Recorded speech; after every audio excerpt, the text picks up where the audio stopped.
Hey, everybody. Welcome back to the Buffalo Plus YouTube channel.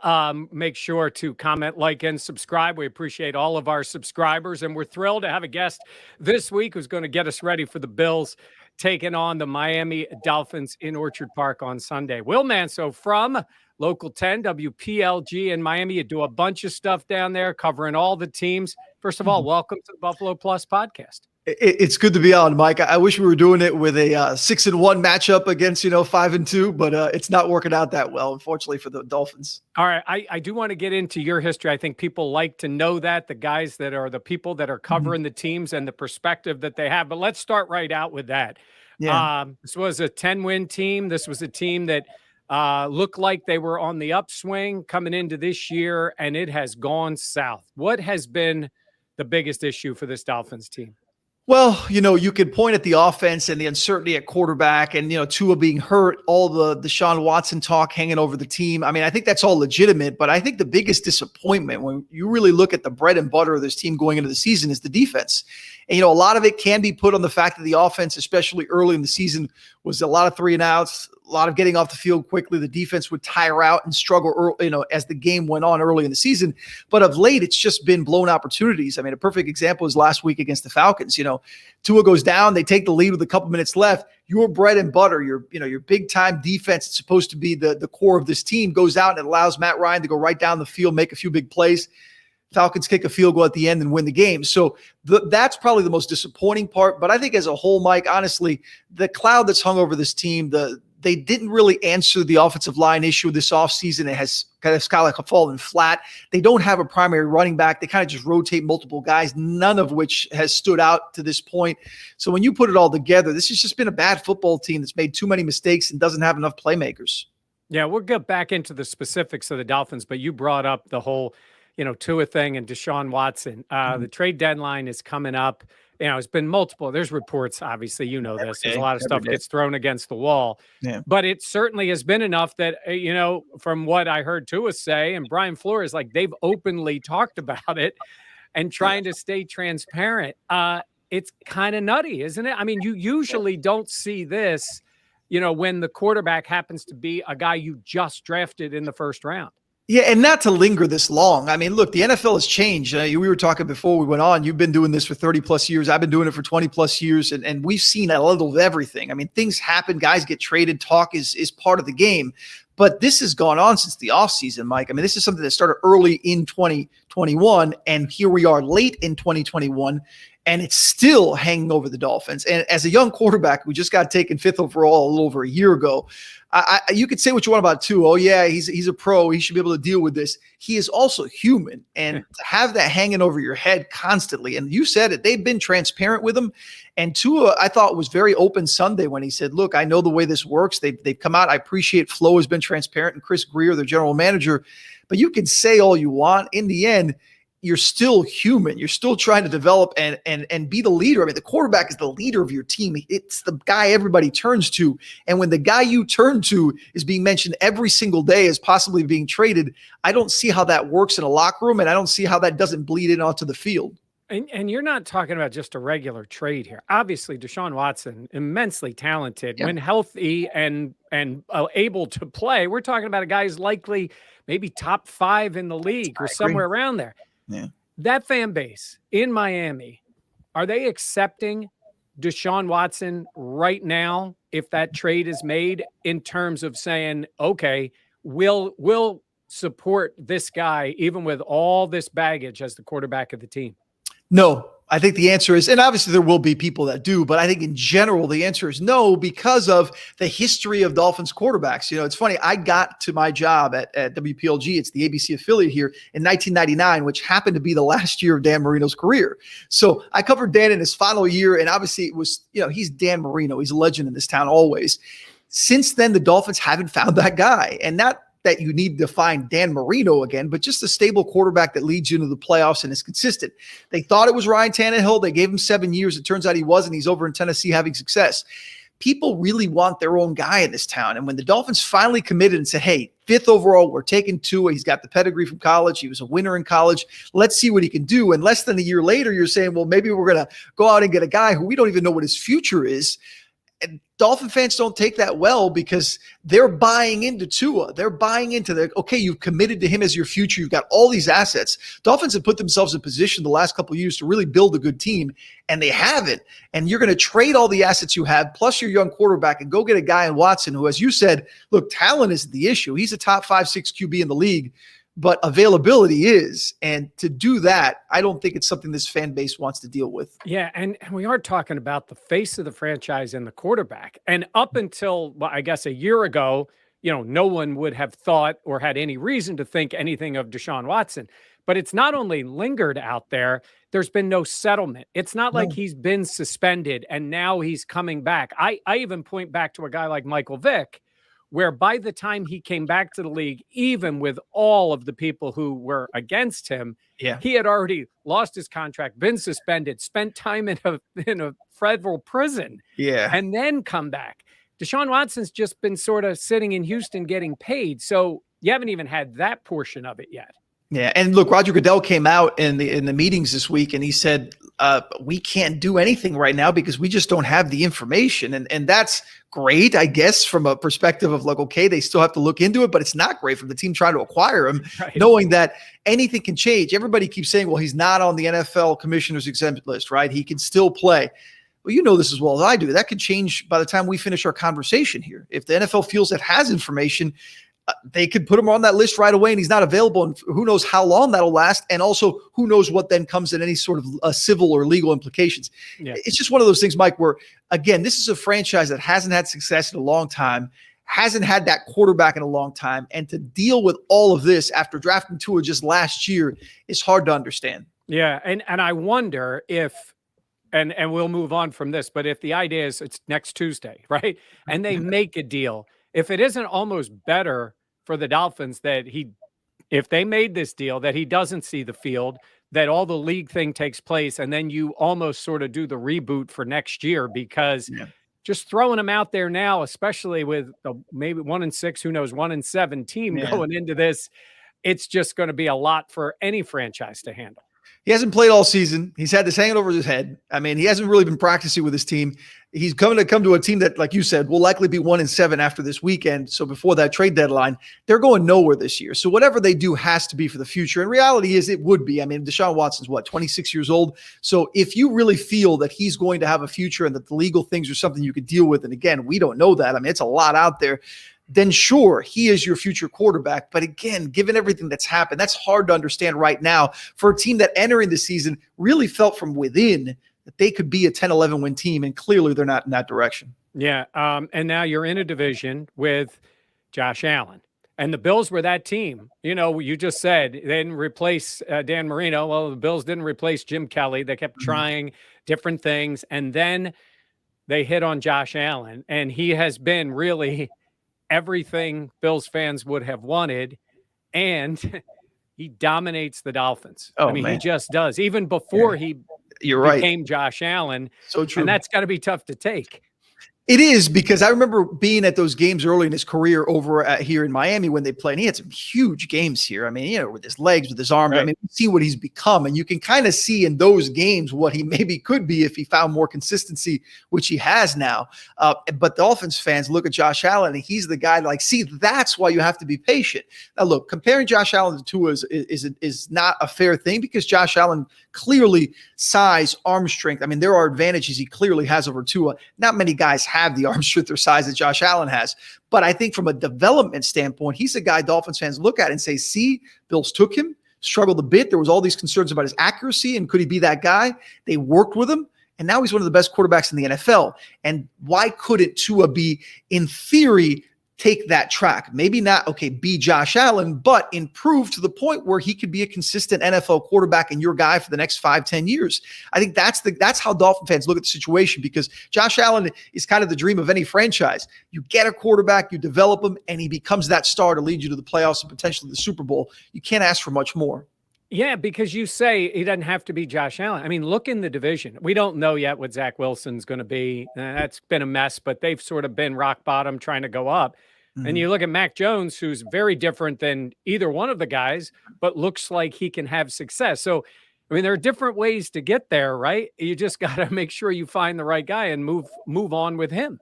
Yeah, and also you mentioned those situations. I mean, do you hear anything about Mac Jones and not being the guy there? They what did they do? They immediately moved on from the veteran and any kind of potential overhang and distraction. Zach Wilson, look, I know he's injured now, but when he's healthy, he's their guy. There's no question about Zach Wilson being the Jets quarterback of the future. He is. The Dolphins from day one, they draft him to as the quarterback of the future, yet he gets yanked multiple times in season for Ryan Fitzpatrick, a 37-year-old journeyman who's been in the league for 15 years and never won a playoff game. And that's not a knock on Fitz. He's a quality backup quarterback and a time spot starter. But you're not going to draft a guy in the top 5 and then do that. I mean, they haven't handled this Tua situation well from the beginning, in my opinion. And now with this Watson stuff, it's even worse. But look at Josh Allen, Mac Jones, Zach Wilson, other young. I mean, look at in New York. Look at Daniel Jones. Yeah, I mean, Daniel Jones is a guy who's been in the league 3 years. He hasn't had any competition. The Giants have really tried to give him a chance to develop. Whether he does or doesn't, we'll see. But the point is, you commit to your guy and you stay with him. The Dolphins haven't done that. Yeah, I'm going to ask you this. Brian Flores, is he a good head coach? Because sometimes I see this and I think the job of the head coach is to establish that culture and work with the talent that you have. And when I saw that, and we all love Fitz, everybody up here loves Fitz, Of course. but you're sort of saying like once you say this is the guy and you put him on the field, he should only come off really if he gets hurt or he's so lost that he can't play. And they sort of went back and forth on it a little bit. Yeah, they were doing the whole hook him and put him in and hook him and put him in and thinking that, again, he is human. I think sometimes we forget that. And he's a young quarterback coming into the league thinking, man, this is how it is. I mean, I struggle just a little bit and I'm going to get pulled. That's a tough cloud to play over. But to your question on Flo, you asked me that before the season. I say, yeah, I think he's a good coach. I think he has a grasp on what he wants. He comes in with the whole culture and what, I know that the Patriots assistants always have kind of this thing over them because could you have success after Belichick? Could you be that guy? So many haven't. But Flo came in, the Dolphins were 1-7, 0-7, excuse me, his first year. And then went out and won a bunch of games and finished the season strong. I think it was 5-11. And you thought to yourself, okay, well, he's got to go in the right direction. Then they win 10 games last year after a slow start. So the expectation was this guy knows what he's doing and they have bought in.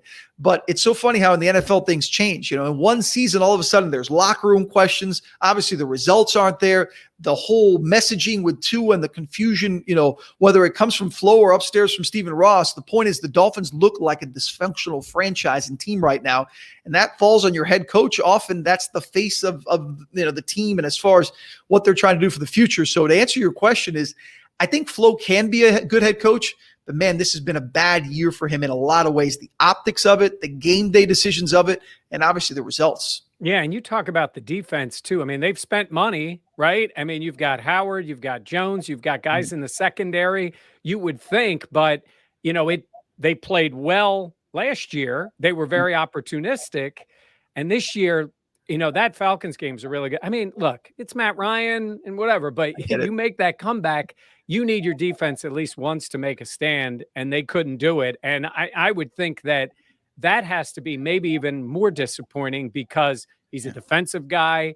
You've seen it in the past, and now this year, nothing seems to be working. And you said it, the disappointment comes from the fact that Flo that's his background, right? That's what he is. And that's what we saw him. And look, he hasn't undersold that. He came in with that attitude of being a defensive guy. And he made it clear, I want my defense, the image and the style that I want my defense to play. Like you said, opportunistic. Their defense that really lives and dies by the turnover. And that could be a dangerous thing if you don't do the rest well with the fundamentals. Cleaning up, as far as tackling, the Dolphins have had those issues, penalties at the worst times. I mean, this is a team that just kind of kicks itself constantly. And when you make those mistakes on top of not playing well, you've got a bad football team. And I think that's where I think the indictment on Flo is, look, it's one thing to lose games. It's one thing to have issues. It's one thing to worry about locker rooms off. But when your defense, what you are known for, is not good and is giving up huge plays in the worst of moments, and the reason that you're losing a lot of games, that falls on you. And Brian Flores has said it. To his point, the accountability is there. I mean, he'll say it after every game. He'll say it during the week and after practices. It's on me. I have to make this better. But the reality is he has to make it better, and it hasn't. And that eventually will fall on him. Yeah, you said you've been covering Miami sports since '99. It's a fascinating place for sports because you've had the Marlins either be great or terrible. Yeah. The Heat have been spectacular at times. They're really good now. Your hockey team is good. Where are the Dolphins? Where are the Dolphins with this in Yeah. general fan base, is apathy set in here? Yeah, and it's a constant conversation here. Is this now a basketball town? Yeah. Because, Pat Riley came into the mid-90s following his Knicks tenure, and all of a sudden he comes here and he's created what is one of the elite franchises in the NBA. You look at the last 20, 25 years of the NBA with 3 championships, multiple other appearances, great players, LeBron James. I mean, you go down the list, sellout crowds. This is a fun team. And that this offseason they go out and they get Kyle Lowry. They're a team that just keeps on churning. They keep going. The Dolphins are a team that's been stuck in the mud for 20 years. I mean, those first few years of my career, I covered some really good playoff teams that got dumped early, but they were good teams. They had the Zach Thomases and Jason Taylors and Patrick Surtain. And you go through on the list of excellent players that they had throughout the years, especially on defense. But they've gotten lost in all of it. They have. The Marlins have won 2 World Series in that time. And there was a time, and I know you remember this, where the Dolphins were the only ticket in town. People forget, as Miami has become a pretty good sports town, but we were not anything prior to 1988. You had the Heat come, the Marlins eventually come in 90. You go down the list after 88, teams started coming here, but it was just the Dolphins in this town before then and Miami Hurricanes football program. So the Dolphins had their grasp on this town for such a long time. And you know what? They've lost that grasp. I mean, they are, I tell people all the time, if the Dolphins can never be a Super Bowl contender again and really be that team, everybody will jump on that bandwagon again because their grandparents grew up with the Dolphins and their parents grew up with the Dolphins. And that's what this town really remembers from the heyday. But right now with the new generation of fans, people just don't care. Yeah. They see this team as a guy who's 26 years old, right? 27 years old, who's got a kid and a wife and wants to buy season tickets.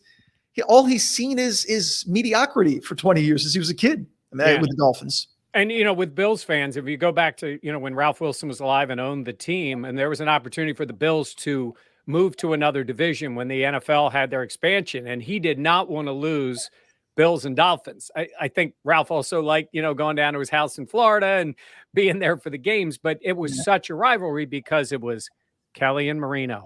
Absolutely. It was Bills, Dolphins, and they would meet all the time.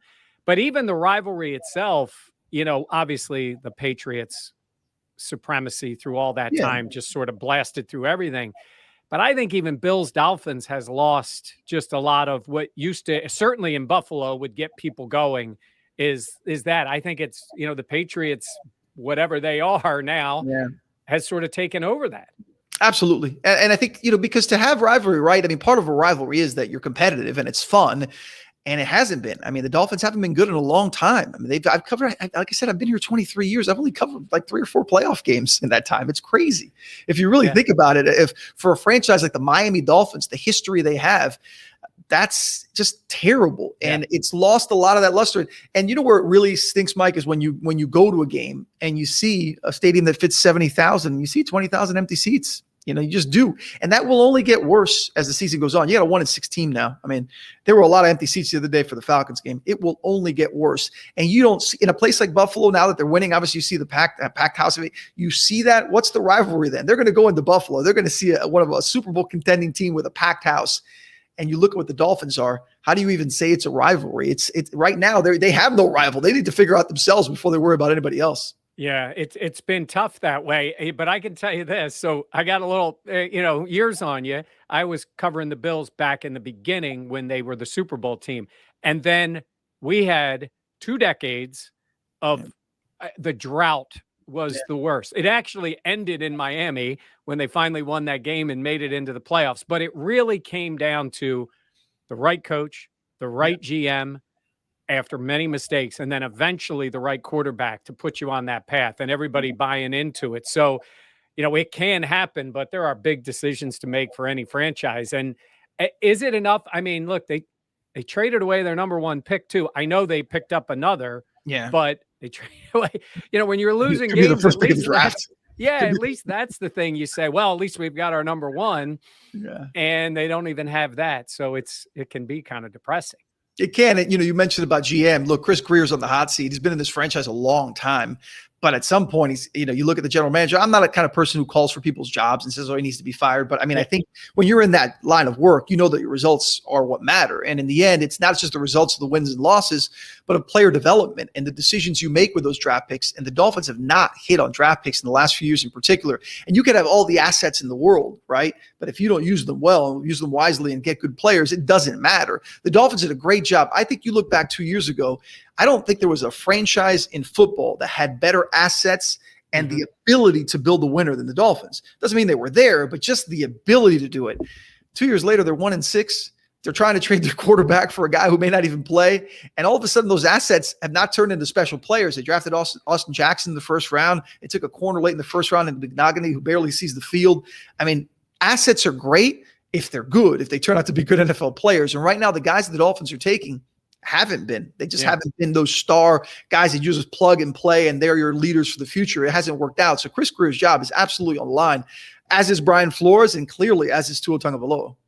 I asked this to anybody who's been on with us. What's the shot for the Dolphins this week? What would it take for them to come to Buffalo, put it together, the type of game they would need, and to upset the Bills? Well, the one thing the Dolphins have been good at is scripted plays. They start drives and games really well. I mean, you look back at their last few games. Atlanta, they did it. They did it against Jacksonville and London. They go down the field, 80 yards, score a touchdown. They feel great. It's like there's something about it they do well.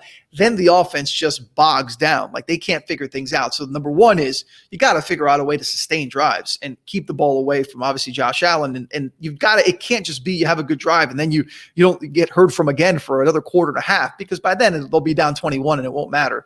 And I think number two is the obvious. When you're playing a team of Buffalo's caliber and you know they're better than you and you're on the road and you've got so many things against you, you got to get breaks. You got to create turnovers. And the Dolphins stayed in games last year and won games because their defense created turnovers. So Xavier Howard, those defensive players, look, Emmanuel Ogba's a guy that has been very productive on the edge and coming around, strip sack, things like that. That's what it's going to take. If they can sustain drives offensively and keep that Buffalo offense off the field, and then when they are on the field, just get a break, whether not a pick six, I mean that's asking a lot, but just get a turnover or two, win that turnover battle, and they could stay close in the game. Because if they don't, Mike, I think we know where this is going. They just don't have the weapons and the firepower to keep up with Buffalo if it's just straight on. I mean, I think we all know this could be a game that could easily be a multiple score, 2-3 touchdown game. But if the Dolphins do those things, then maybe they can hang around into the fourth quarter. Yeah, and they're catching the Bills, I would think, at a bad time, coming off a loss and a bye. They've been usually good. All right, I'm going to let you talk about something positive here. I know you work with the Heat games. That looks like a pretty good team who, Jimmy Butler, Lowry, Bam, you've got a lot there to work with, and the atmosphere at those games now with the fans back in full. It's so much fun. And I am biased, obviously, aside from my job with the ABC affiliate in town, I work on the Heat broadcast doing games. It's my 9th year with them. And I happened to come in. I had covered the Heat previously for the previous 15 years for my day job. But the last 9 years, I got here in the last year of LeBron as far as my role with the broadcast. And I've seen the ups and downs. The Heat haven't been a championship contender those 9 years. But the difference is they always give fans hope, because when Pat Riley steps up there, he always says the same thing. I am going to get us back to where we need to be.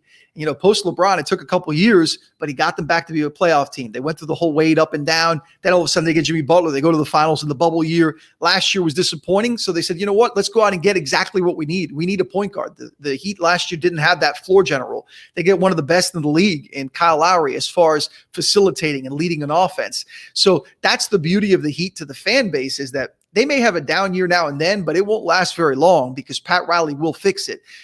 You mentioned Jimmy Butler. I mean, look, Bam Adebayo, I don't know how fans in Buffalo, how much you follow the NBA as far as Bam's ascension, but he has been a guy that's become one of the better big men in the league.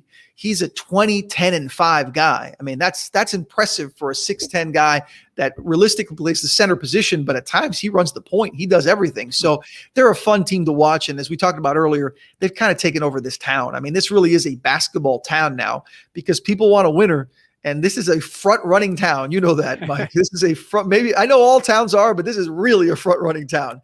So they love their Heat because it's a team that they feel can give them a chance. Yeah, well, you got to give people something to see, and like you said, the Heat have done that. It looks like the Panthers maybe have, the Marlins here and there, but the Yeah. Dolphins haven't done that, and that's really disappointing. And I think in general, it's disappointing to NFL fans because the Dolphins have been one of those franchises. Let people know where they can find you, especially social media, because Yeah. they'll be able to keep an eye on what's going on with the Dolphins. Yeah, my Twitter account is very simple. It's just at Will Manso, my name, WILMANSO. And Mike, most of the stuff I just talking Dolphins and Heat and South Florida sports. But I love hearing from opposing fan bases on game day and joking around. And listen, I got nothing but respect for Bills fans because the Bills are great. One of my good friends was with Buffalo for a while. And that's Dan Morgan.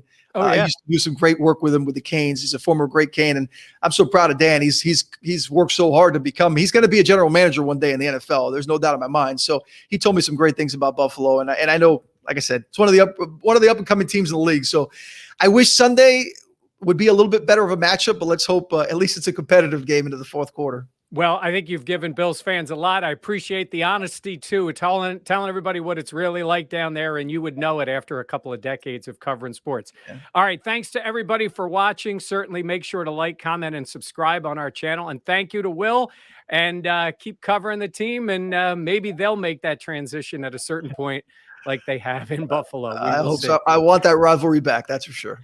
All right, thanks very much, and thanks to all of you for being here on Buffalo Plus, and we'll check you out the next time.